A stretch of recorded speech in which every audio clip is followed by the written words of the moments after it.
14 de julio de 1959, Willits, California. En la bodega inferior de la antigua bodega familiar Lambert, los trabajadores abrían barricas de roble que llevaban allí casi 30 años. Al retirar los aros de hierro de una de las barricas, la tapa se levantó y de las oscuras profundidades emergió un cráneo humano. Yacía encima, justo sobre una capa de sedimento de vino seco, como si alguien lo hubiera colocado deliberadamente para que se encontrara con la primera persona que abriera la barrica. Las cuencas vacías de los ojos miraban fijamente a la luz de las linternas. Un examen más detallado reveló que debajo del cráneo, encorvado, se encontraba un cuerpo casi esquelético. La ropa había quedado reducida a polvo, pero entre los restos de tela se encontraban llaves y un medallón metálico oxidado con las letras EM. Un perito forense identificó rápidamente el cuerpo como Eugene Marlowe, uno de los dos hombres que habían desaparecido en septiembre de 1932 durante la fiesta de la uva. El otro, Arvid Kearns, no se encontraba por ningún lado. Antiguos registros policiales indicaban que ambos eran oriundos de San Francisco y que habían compartido una habitación encima de un supermercado en Main Street durante los últimos meses. Los documentos los describían como inseparables, un término frecuente a principios de la década de 1930 para describir la estrecha relación entre ambos. Según testigos presenciales, Eugene y Arvid se mantuvieron apartados esa noche. Fueron vistos en la entrada lateral de una de las bodegas con un hombre desconocido con un abrigo ligero. Este hombre les hizo señas para que entraran. Su identidad nunca fue establecida. El registro de 1932 duró solo una semana. La policía examinó superficialmente la zona, pero la bodega donde se guardaba el barril fue cerrada por el dueño de la bodega, supuestamente debido al mal estado de los techos. Nadie revisó el contenido. El descubrimiento, 27 años después, ha suscitado más preguntas que respuestas. ¿Por qué estaba el cráneo encima, separado del resto del esqueleto? ¿Qué ocurrió esa noche? ¿Y a dónde desapareció Arvid Kearns? Entrevistas de archivo con testigos mencionan un extraño olor a humedad, irónico, proveniente de esa misma bodega, así como un hecho misterioso. El vino de la cosecha de 1932 nunca se embotelló. Suscríbete al canal, dale a me gusta y escribe tu opinión sobre esta escalofriante historia después de verla. Exploremos juntos las profundidades de los sucesos criminales de nuestro planeta. Una revisión de los registros recopilados por la policía del condado en septiembre de 1932 nos permite reconstruir las últimas horas conocidas de la vida de Eugene Marlowe y Arvid Kearns. Aunque la investigación pronto se consideró agotada, las entrevistas con los testigos contenían rarezas que adquirieron una siniestra trascendencia en 1959, tras el descubrimiento del cuerpo en el barril. El festival de ese otoño se celebró en los terrenos de una antigua bodega, a 5 kilómetros del pueblo. El edificio, construido en la década de 1890, contaba con varios niveles de bodegas, algunas de las cuales llevaban tiempo en desuso, debido a la alta humedad y a las precipitaciones que se filtraban por las paredes. Particularmente siniestra era la sección conocida por los trabajadores como el anillo inferior, la parte más antigua de la bodega, separada del resto del espacio por un estrecho pasillo con techo de piedra. Eugene y Arvid llegaron al festival a última hora de la tarde, a pie. No tenían coche. Uno de los vendedores de vino, Nathan Hodges, comentó que estuvieron en su puesto casi 20 minutos, sin comprar nada, solo observando a la multitud. Los recordaba por su peculiar comportamiento. Estaban muy juntos, hablando en voz baja y con gafas de sol iguales, a pesar de que el sol se ponía. Alrededor de las 20:45 fueron vistos cerca de una escalera de piedra que descendía a una antigua bodega. Este fue el testimonio de un adolescente, Benjamin Lear, quien trabajaba como vendedor ambulante en el festival. Según él, Los hombres no estaban solos. Con ellos estaba un hombre alto, con un abrigo ligero, cuyo rostro no podía ver. Siempre estaba abatido, como si hablara consigo mismo. El adolescente recordó que uno de los hombres se giró y miró hacia arriba, directamente en su dirección, antes de desaparecer al pie de la escalera. En esa mirada, como diría Lear más tarde, no había alegría ni calma. 15 minutos después, una ligera niebla cubrió la bodega. La gente empezó a avanzar hacia el patio central, hacia el escenario. La música estaba alta, y pronto nadie recordaba quién había ido a dónde. Según el cuidador, un anciano llamado Alvin Tratt, esa noche varias puertas de las secciones inferiores de la bodega estaban entreabiertas, aunque supuestamente él guardaba las llaves y no se las dio a nadie. Uno de los pasillos estaba bloqueado con sacos de arena, como si alguien quisiera ocultar que alguien había bajado allí. A la mañana siguiente, Eugene y Arvid no volvieron a casa. El dueño de la tienda de comestibles donde alquilaban una habitación notó enseguida su ausencia. Era difícil no verlos. La pareja siempre regresaba a las 8 de la mañana y el aroma de su café inundó la cocina enseguida. Pero el 15 de septiembre, todo lo que había en la cocina estaba frío. En la habitación yacían sus abrigos, fotografías, un cuaderno cerrado con notas en latín y una botella de vino etiquetada como Lambert, 1932, reserva especial, que nadie recordaba entre los artículos del festival. Tras encontrar la extraña botella, la policía solicitó al dueño de la bodega una lista de todos los lotes presentados al festival. No se mencionaba el reserva especial 1932 en los documentos. Frederick Lambert, cabeza de familia, afirmó que dicho vino no existía. 2 días después de la desaparición, el mecánico local, Donnell Hartman, acudió a la comisaría a declarar. La noche del 14 de septiembre, regresaba de su granja y vio a 2 hombres vestidos de negro, caminando por un campo cerca de los viñedos. Llevaban algo largo envuelto en tela. Donnell no se acercó, pero le pareció que la tela se movía. Cuando le preguntaron por qué no lo denunció de inmediato, respondió: «Pensé que llevaban una tubería vieja, o algo peor». La policía no inspeccionó el sótano hasta 6 días después de la desaparición. Las puertas estaban cerradas y, según el conserje, nadie había entrado en una semana. Pero dentro había un olor a humedad y hierro, y la mampostería de la esquina de una de las habitaciones había sido forzada, como si alguien hubiera intentado salir. No se encontraron cuerpos ni señales de forcejeo. Nadie había revisado el interior del barril donde se encontró el esqueleto de Eugene 27 años después. Sus aros estaban oxidados, la tapa estaba cubierta de moho y se suponía que estaba vacío. Henry Blake, técnico encargado del mantenimiento de la bomba de vino, señaló un detalle curioso. Según él, el lote de vino producido la noche del 14 al 15 de septiembre no era apto para embotellar. La consistencia del líquido era demasiado espesa, con un tono que jamás había visto en ninguna uva. El lote fue destruido. Un estudio detallado de los archivos reveló que la historia de la desaparición de Eugene Marlowe y Arvid Kearns no comenzó la noche del festival, sino al menos un mes antes. Los vecinos de la casa de Main Street,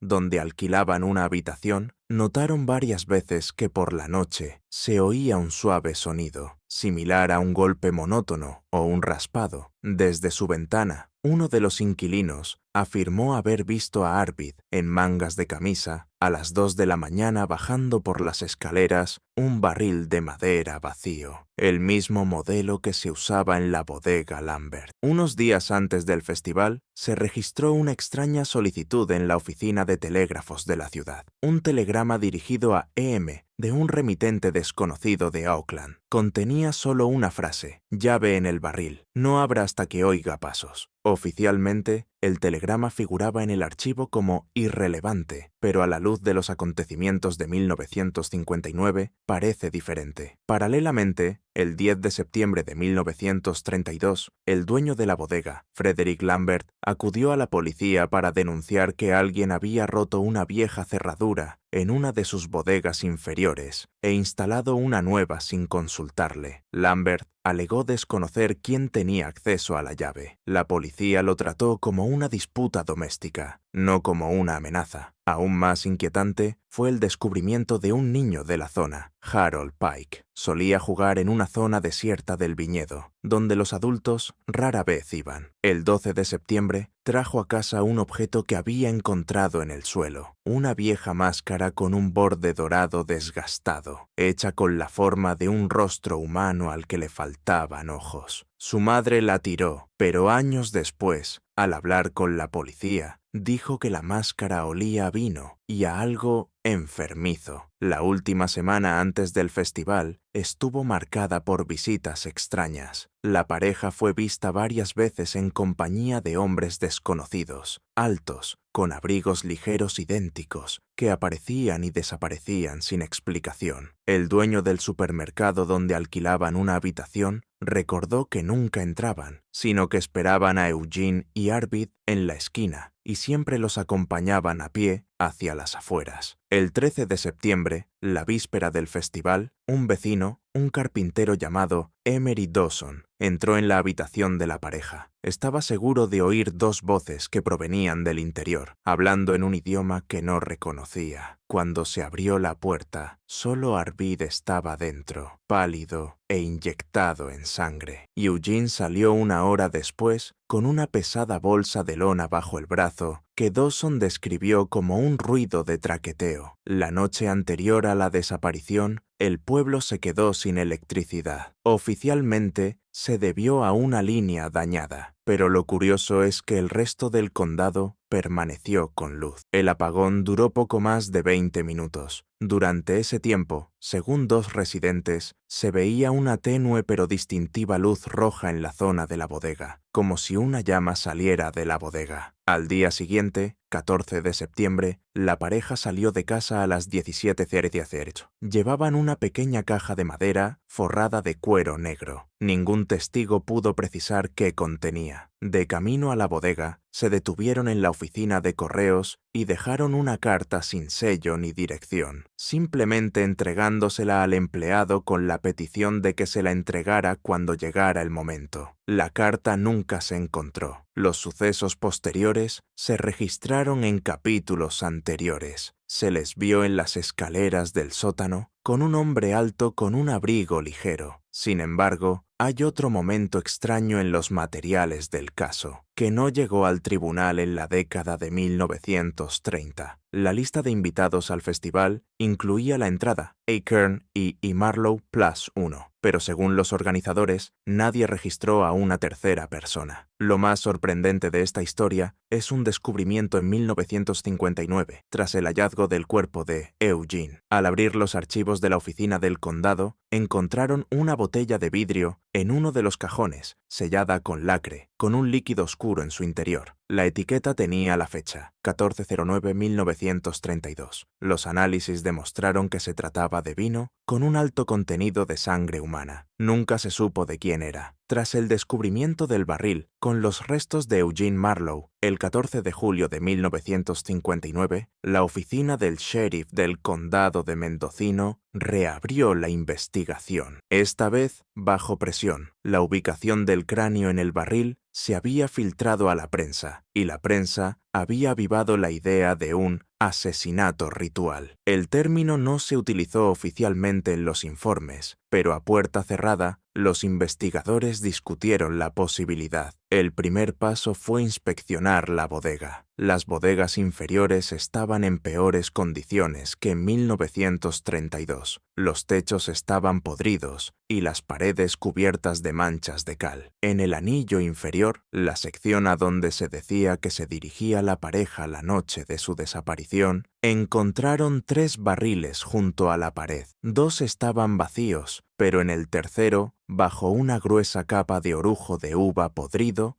encontraron un zapato de mujer de la década de 1930. No se ha determinado cómo llegó allí. Una inspección más detallada reveló otra anomalía. En una de las habitaciones más alejadas de la bodega, una trampilla metálica del tamaño de una caja fuerte pequeña estaba empotrada en una pared de ladrillo. No se encontró llave. Al abrirla, se encontraron 11 botellas de vino en su interior, cada una con un sello de lacre y la fecha 1409-1932. El contenido era idéntico al hallado en los archivos policiales. Vino con un alto contenido de sangre. Al mismo tiempo, la policía interrogó a todos los testigos vivos de 1932. El adolescente Benjamin Lear, quien había visto a la pareja con el hombre del abrigo claro. Para entonces era relojero en Sacramento. Confirmó su versión, pero añadió un detalle que no se había atrevido a mencionar antes. El hombre del abrigo, dijo, llevaba una pequeña bolsa de la que goteaba un líquido oscuro. Lear estaba seguro de que olía a vino, pero más tarde, al enterarse de los hallazgos, calificó el olor de extraño. En agosto de 1959 se abrieron antiguas cuentas de la bodega. Entre ellas se encontraba un recibo por la venta de 10 barricas de roble a un comprador particular una semana antes del festival de 1932. El nombre del comprador estaba tachado en el documento y encima se leía: no se aceptan devoluciones. Los peritos determinaron que la letra no coincidía con la de los empleados de la bodega. La situación se volvió aún más extraña cuando, en diciembre de 1959, se encontró accidentalmente un barril vacío del mismo tipo en el condado de Humboldt, a 150 kilómetros de Willits, con aros marcados con L32. En el interior, en la pared interior, se veía claramente la huella de una mano humana, dejada en un líquido seco de color marrón oscuro. Los análisis confirmaron que se trataba de sangre, pero debido al paso del tiempo, no se pudo determinar el tipo de sangre. La policía comenzó a investigar el caso como una posible serie de desapariciones. Se recuperaron 3 episodios similares de los archivos. 1928, Condado de Sonoma, 2 granjeros desaparecen. Su último rastro conduce a las bodegas de una bodega. Los barriles nunca fueron revisados. 935, Condado de Lake. Un trabajador de una bodega desaparece y fue visto por última vez bajando a la bodega con 2 hombres desconocidos. 941, Condado de Napa. Durante un festival, una pareja desapareció y se encontró un barril vacío que contenía restos de tela en el sótano. La policía no pudo vincular oficialmente estos casos, pero las similitudes eran sorprendentes. En marzo de 1960, intervino el expolicía George Royce, quien había participado en la investigación original de 1932, afirmó que el entonces propietario de la bodega, Frederick Lambert, había mencionado una habitación secreta bajo la bodega inferior, a la que se accedía por un estrecho conducto. Según Royce, solo se podía acceder a ella a través de una trampilla camuflada en un barril. La trampilla nunca se encontró, pero cuando los expertos examinaron el suelo de la bodega, detectaron un eco anormal en una esquina. Todo esto dio lugar a una nueva versión. Eugene y Arvid podrían haber participado en algún ritual secreto con vino y sangre, que quizás se repetía cada pocos años. Sin embargo, nunca se encontraron pruebas directas. El caso se volvió a congelar en la primavera de 1960, pero en su informe final, el investigador Joseph Helms dejó una frase que luego fue citada en los periódicos. Hay cosas que no deberíamos haber abierto. El barril es solo una de ellas. Tras el cierre oficial del caso en la primavera de 1960, el pueblo de Willits seguía repleto de rumores. Se hablaba no solo del barril y el vino con sangre, sino también del hecho de que muchos de los que estaban relacionados, de alguna manera con los sucesos de 1932, comenzaron a desaparecer o morir en circunstancias extrañas. El primero en desaparecer fue el antiguo encargado de la bodega, Alvin Tratt. En mayo de 1960, debía conceder una entrevista a un periodista independiente, pero 2 días antes de la reunión, su casa estaba vacía. La puerta estaba cerrada con llave, una cartera con dinero sobre la mesa y la cena se enfriaba en la estufa. Lo único que se encontró en el dormitorio fue una pequeña botella vacía con un sello de lacre y la fecha 14/09/1932. 3 semanas después, el técnico Henry Blake, el mismo que notó el vino espeso en 1932, falleció. Su coche fue encontrado en el fondo de un barranco a 20 kilómetros de la ciudad. La policía lo consideró un accidente, pero el informe forense mencionó que el interior del parabrisas estaba salpicado de manchas rojas oscuras que no pertenecían al propio Blake. Benjamin Lear, el relojero de Sacramento que vio al hombre del abrigo, desapareció en julio de 1960. Su tienda estaba abierta, su reloj seguía sonando, pero no había rastro de él ni de forcejeo. Un periódico cuidadosamente doblado del 15 de septiembre de 1932 fue encontrado en un cajón de su banco de trabajo, y en el margen del titular, 2 hombres desaparecidos en el festival, alguien había garabateado con tinta. No 2-3 de nosotros. Mientras tanto, la policía recibió una carta sin remitente. Dentro había una llave vieja con una masa marrón oscura de vino seco en los dientes, y una breve nota. Esto no es un barril, es una puerta. Los expertos confirmaron que la llave podía encajar en antiguas cerraduras industriales, pero no pudieron determinar cuál exactamente. En agosto de 1960, el Dr. Wayne Carver, un criminalista residente en Los Ángeles, se unió al caso, realizó su propia inspección del sótano inferior y declaró que, efectivamente, había un vacío no menor que una sala de estar bajo el anillo inferior. El eco registrado por los instrumentos indicó que el sótano podría ser más profundo de lo que se creía. Sin embargo, al día siguiente, Carver abandonó repentinamente la ciudad, sin siquiera llevarse sus herramientas. Nunca fue posible contactar con él. En noviembre de 1960, un vecino, mientras excavaba en el antiguo granero de la familia Lambert, encontró una caja de fotografías. 3 de las imágenes, borrosas pero reconocibles, mostraban a personas de pie alrededor de un barril con una calavera humana en la tapa. Los rostros de los presentes eran irreconocibles, pero uno de los hombres se parecía a Eugene Marlowe. La película era de 1932, pero por alguna razón desconocida, el análisis químico mostró rastros de un revelador fotográfico moderno, de 1960, en la emulsión. A principios de 1961, pocos en Willits hablaban abiertamente del asunto del barril. Los testigos restantes evitaron el contacto con la prensa, y la bodega Lambert cerró definitivamente. El edificio fue adquirido por una empresa de San Francisco, que entregó los documentos a un testaferro. Una semana después del acuerdo, se entregaron los materiales de construcción a los terrenos de la bodega y comenzaron los trabajos de relleno de hormigón de la bodega inferior. La explicación oficial fue la condición de emergencia de la estructura. Pero la noche antes de que se vertiera el hormigón, 3 adolescentes de la zona se colaron dentro. Afirmaron haber oído golpes sordos provenientes de las profundidades, como si alguien golpeara metal. Uno de ellos, James Paxton, declaró posteriormente que en uno de los pasillos vio un barril con manchas oscuras y un sello de lacre reciente con la fecha. Tu 9, 1960. El testimonio quedó fuera del registro oficial. 2 meses después, Paxton se fue a Portland y nunca regresó. El informe final de la policía del condado en 1961 fue escueto. Caso cerrado. Causa de la muerte de Eugene Marlowe indeterminada. Se desconoce el paradero de Arvid Kearns. Sin embargo, en círculos extraoficiales entre expolicías y criminólogos, corría la versión de que el sótano inferior, lleno de hormigón, no estaba vacío en absoluto. Podría haber estado la misma puerta mencionada en la nota anónima, y detrás de ella había un lugar donde los desconocidos no debían entrar. Lo único que unía todas las desapariciones y descubrimientos a lo largo de estos 30 años era la fecha, 14 de septiembre.